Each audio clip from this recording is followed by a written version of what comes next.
17 years ago, the Hudson River became an emergency runway, and Captain Sully Sullenberger became a legend. With quick thinking, a cool head, and some perfectly timed help from the Coast Guard, FDNY, and a swarm of heroic ferries, all 155 people on board U.S. Airways Flight 1549 lived to tell the tale. This is the story of the day New York pulled off the miracle on the Hudson.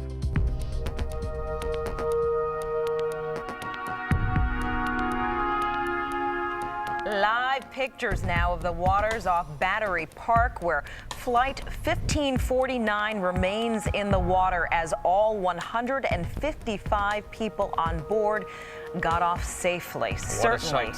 And the rescuers who rushed to the scene are being hailed as heroes tonight. Fox 5's Dick Brennan is live in Battery Park City with more on that incredible response. Dick.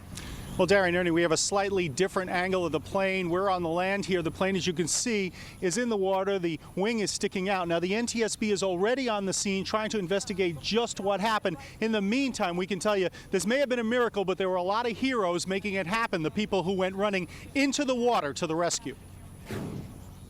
Yeah, I was in shock. I mean, you see a plane coming down, hitting the water. You don't see that around here, so. Juan Rosario saw the plane hit, and he and his partner at New York Waterways raced their ferry to the rescue. We got the ladder down. We started getting people off. I saw two babies. I'm telling the lady, let me get the baby. She didn't want to get rid of the baby. So the other boat came and rescued the other side.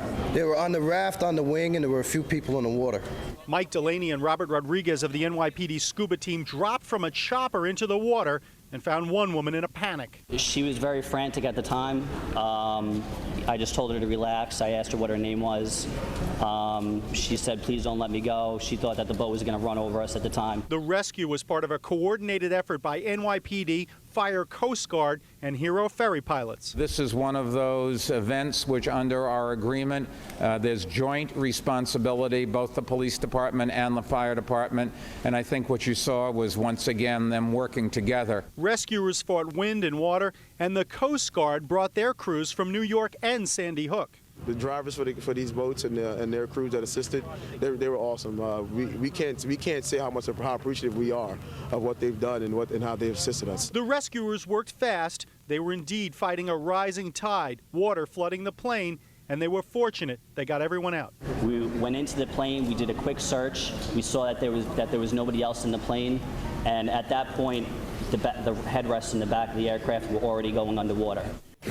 Very fortunate that they worked so quickly. Looking at a live picture of the wing there, the NTSB will eventually pull that plane out of the water and do a more thorough investigation when it gets out of the water. In the meantime, we can't say enough about these people. And of course, you ask these heroes what they did, and they said, well, they were just doing their job. But a lot of these guys were just ferry pilots. That's not their job, but they did some amazing things to make this truly a miracle on the Hudson. Darren, Ernie, back to you. Heroes everywhere. And Dick, how long will they be working there tonight? Do you know?